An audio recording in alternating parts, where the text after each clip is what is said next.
Hi teachers, welcome back to our channel learners plus. ఈరోజు వీడియోలో విద్యా దృక్పథాల గురించి అయితే తెలుసుకుందాము. ఈ బుక్ అనేది నేను ఆ తెలుగు అకాడమిక్ బుక్ నుంచి అయితే ప్రిపేర్ చేయడం జరిగింది. దీన్ని టెట్ని బేస్ చేసుకొని టెట్ ఏ విధంగా ఇచ్చాడు, డిఎస్సిని ఏ విధంగా ఇస్తాడు అనే దాన్ని బేస్ చేసుకొని అయితే ఈ నోట్స్ ప్రిపేర్ చేయడం జరిగింది. హెచ్జిటి మరియు ఎస్ఏ వాళ్ళకి అందరికీ ఇంపార్టెంట్ అనమాట. సో వీడియో అనేది ఎక్కడ స్కిప్ చేయకుండా చూడండి. దీంట్లో నుంచి బిట్స్ అయితే చాలా వరకు వచ్చే ఛాన్స్ అయితే ఉంటుంది. ఫస్ట్ అండి, విద్య పరిమిత మరియు విస్తృత అర్థాల్లో విద్యకి యొక్క నిర్వచనాలు చూద్దాము. విద్య చాలా విస్తృతమైన పరిమితిని కలిగి ఉంది. విద్య అనేది చాలా విస్తృతమైన పరిధిని కలిగి ఉంది. అదేవిధంగా విద్య సంకుచిత విస్తృత అర్థాలను కూడా కలిగి ఉంది.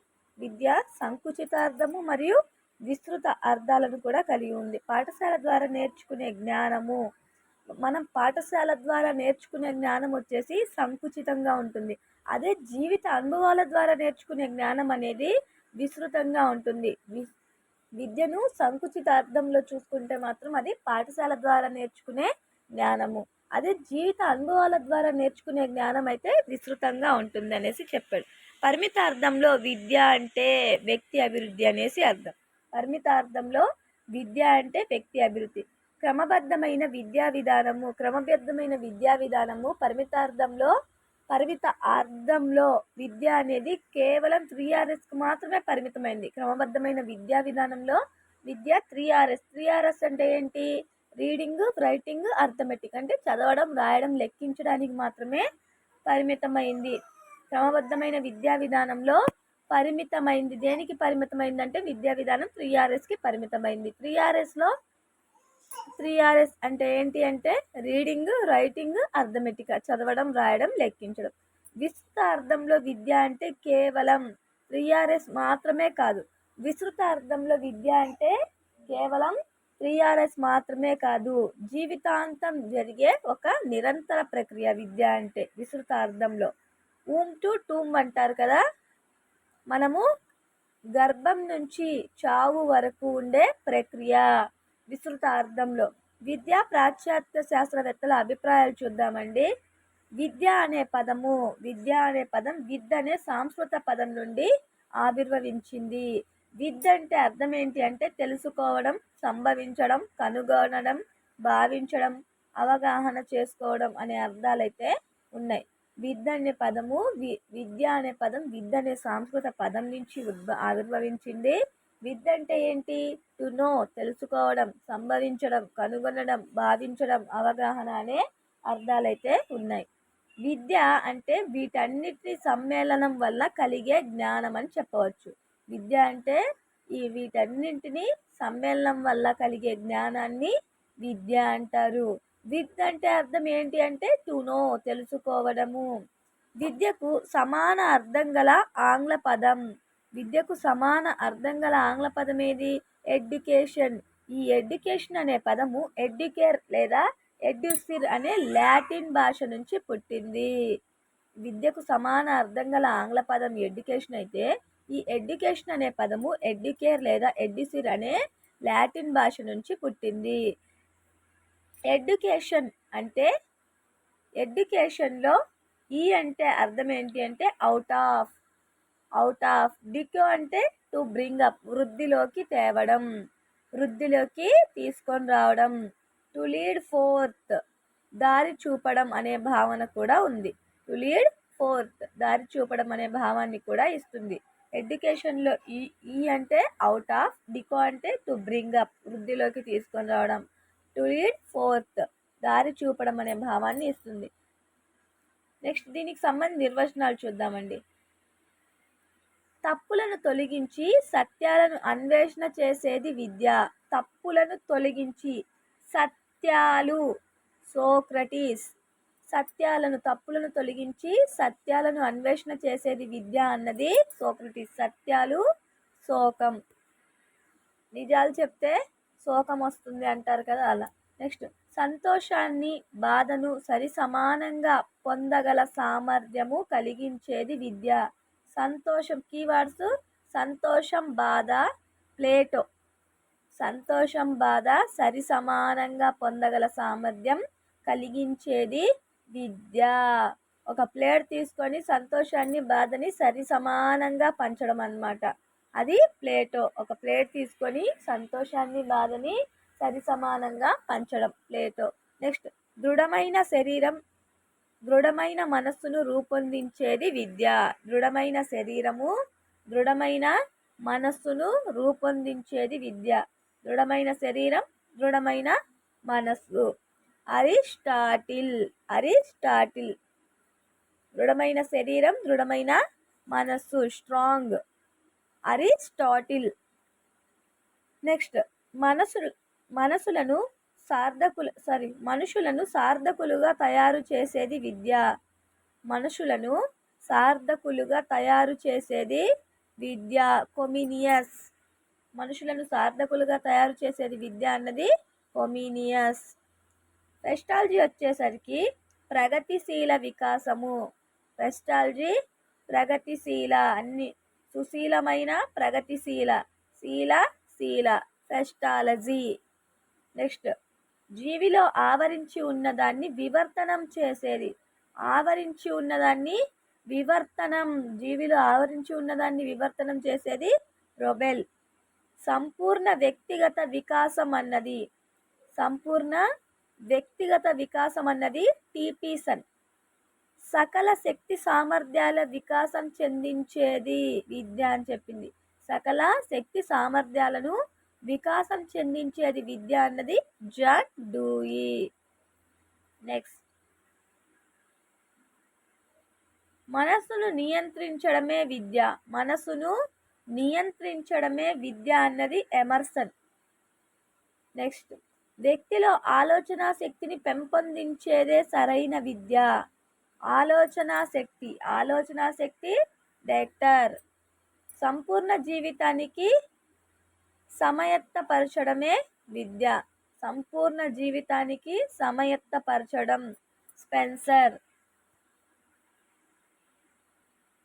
పరిణితి చెందినవారు అంటే బాగా అభివృద్ధి చెందినవారు, అంటే మెచ్యూర్ ఉన్నవాళ్ళు పరిణితి చెందని వారిపై చూపే ప్రభావమే విద్య అన్నది. అంటే రెడీ అయిన వారు రెడీ అవ్వని వాళ్ళ మీద చూపేదే విద్య అన్నది రెడీ.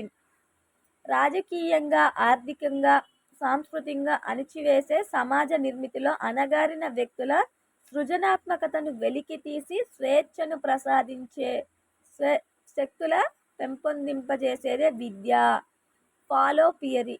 రాజకీయంగా, ఆర్థికంగా, సాంస్కృతికంగా అణిచివేసిన సమాజ నిర్మితిలో అణగారిన వ్యక్తుల సృజనాత్మకతను వెలికితీసి స్వేచ్ఛను ప్రసాదించే శక్తులను పెంపొందించేదే విద్య అన్నది ఫాలో పియరీ. నెక్స్ట్, భారతీయ విద్యావేత్తల అభిప్రాయం. విద్య మీద భారతీయ విద్యావేత్తల అభిప్రాయం చూడండి. విద్య అంటే తెలుసుకోవడం. విద్య అనే పదము సంస్కృత ధాతువు నుంచి ఆవిర్భవించింది. మొదట తన గురించి తాను తెలుసుకుంటాడు, తర్వాత దివ్యత్వం గురించి తెలుసుకుంటాడు. ఎవరి గురించి? ఫస్ట్ విద్యలో ఏం తెలుసుకుంటాడు అంటే విద్యలో తన గురించి తాను తెలుసుకుంటాడు, తర్వాత దివ్యత్వం గురించి తెలుసుకోవడం, తర్వాత ఆత్మను గురించి తెలుసుకోవడం అనే భావన నుండి ఆవిర్భవించిందే. మొదట తన గురించి, తర్వాత దివ్యత్వం, తర్వాత ఆత్మను గురించి తెలుసుకోవడం అనే ఉదాత్తమైన భావన నుంచి ఆవిర్భవించిందే విద్య. సంపూర్ణ మూర్తిమత్వానికి విద్య దేనికి తోడ్పడుతుంది అంటే పాశ్చాత్య శాస్త్రవేత్తల అభిప్రాయ ప్రకారము సంపూర్ణ మూర్తిమత్వానికి తోడ్పడుతుంది. విద్య యొక్క నిర్వచనాలు వీరిచ్చిన శాస్త్రవేత్తలు, భారతీయ విద్యావేత్తలు ఇచ్చిన నిర్వచనాలు చూడండి. గాంధీజీ ఏమని నిర్వచనం ఇచ్చాడు? వ్యక్తి పరిపూర్ణమైన మూర్తిమత్వ రూపకల్పన చేయుట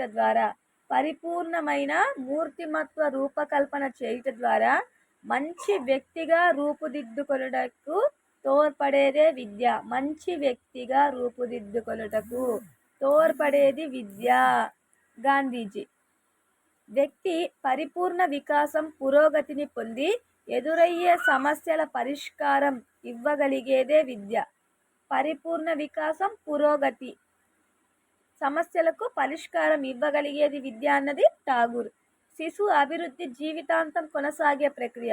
శిశువు యొక్క అభివృద్ధి జీవితాంతం ఇది కొనసాగే ప్రక్రియ అన్నది జాకిర్ హుస్సేన్. మానవుని నిస్వార్థపరునిగా స్వావలంబకునిగా తయారు చేసేది విద్య అని చెప్పింది వేదాలు. నిస్వార్థపరులు స్వావలంబకులు వేదాలు. మనస్సును నియంత్రించేది విద్య అన్నవారు ఎమర్సన్. మనసును నియంత్రించేది విద్య అని చెప్పింది ఎమర్సన్. నెక్స్ట్, మోక్ష సాధనయే విద్య అని చెప్పింది ఉపనిషత్తులు. మోక్ష సాధన చాలా ఇంపార్టెంట్, చాలాసార్లు అడిగాడు.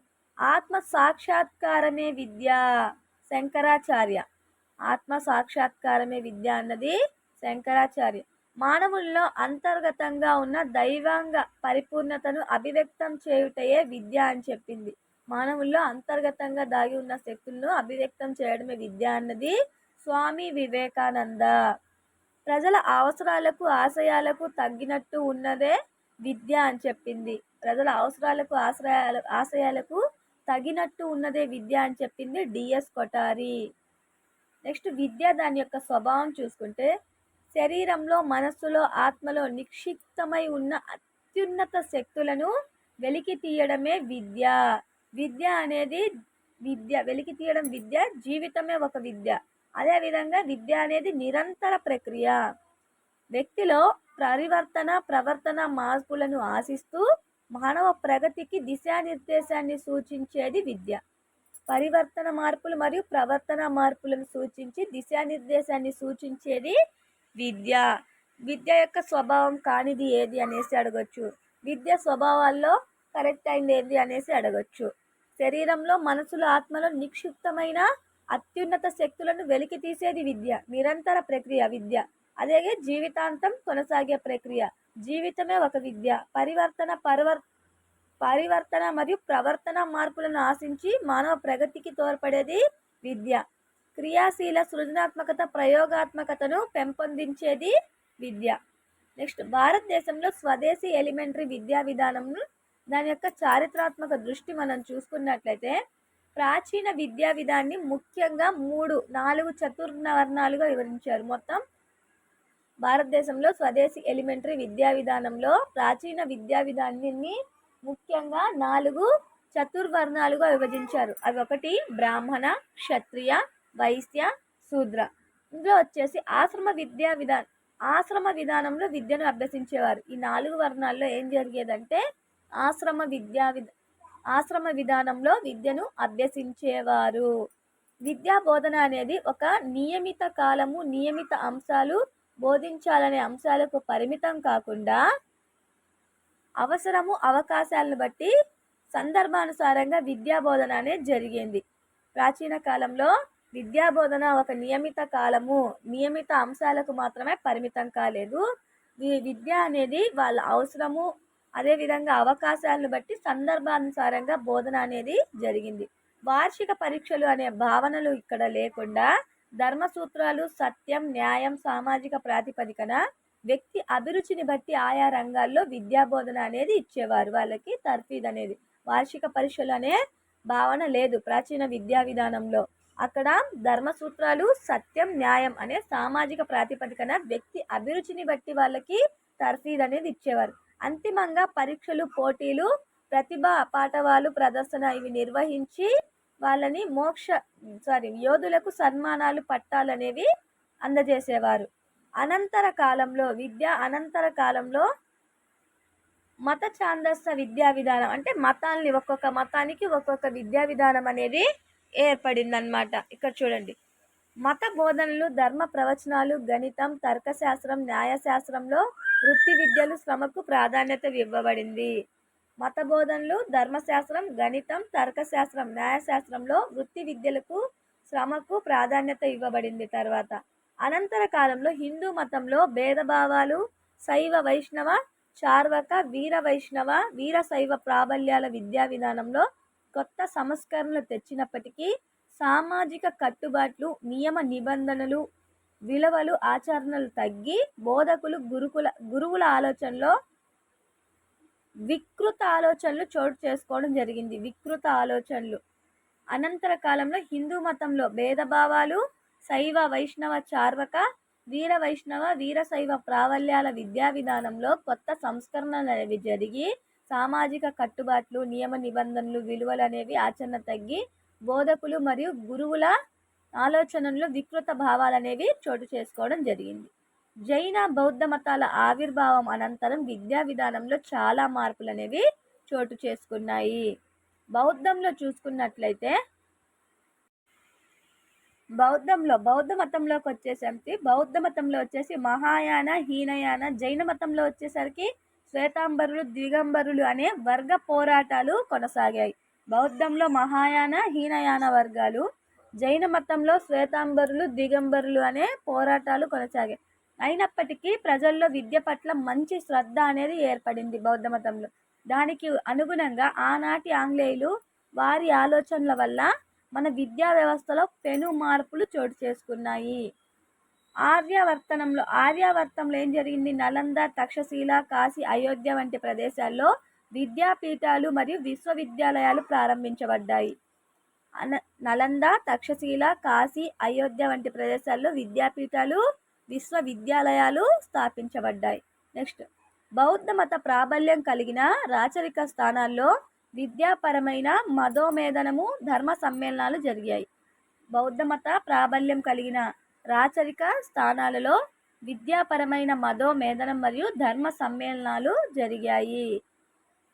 నెక్స్ట్, సామాన్య మానవునికి చదువుకి అవకాశం లేదు కానీ ప్రవచనాలు వినే అవకాశం అయితే ఉండేది. దాని ద్వారా వాళ్ళు ఎందుకు చదువుకోకూడదు, మాకెందుకు చదువు అనే జ్ఞానం రాకూడదు అనే భావనకు నాంది తీసింది. నెక్స్ట్, మత సంస్థలు, మక్తాబులు ఏర్పాటు చేశారు. మత సంస్థలు మరియు మక్తాబులు ఏర్పాటు చేసిన కానీ స్త్రీకి మాత్రం విద్యా అవకాశం అనేది ఇవ్వలేదు. స్త్రీని ఇంటి అవసరాల వరకు మాత్రమే నిమిత్తం మాత్రమే విద్యాభ్యాసం అనేది జరిగారు. నెక్స్ట్ టాపిక్ అనేది నెక్స్ట్ పార్ట్ 2లో అయితే ఎక్స్ప్లెయిన్ చేస్తానండి. ఈ వీడియో మీకు నచ్చినట్లయితే, యూస్ఫుల్ అనిపిస్తే తప్పకుండా వీడియోకి ఒక లైక్ ఇవ్వండి. Thank you for watching.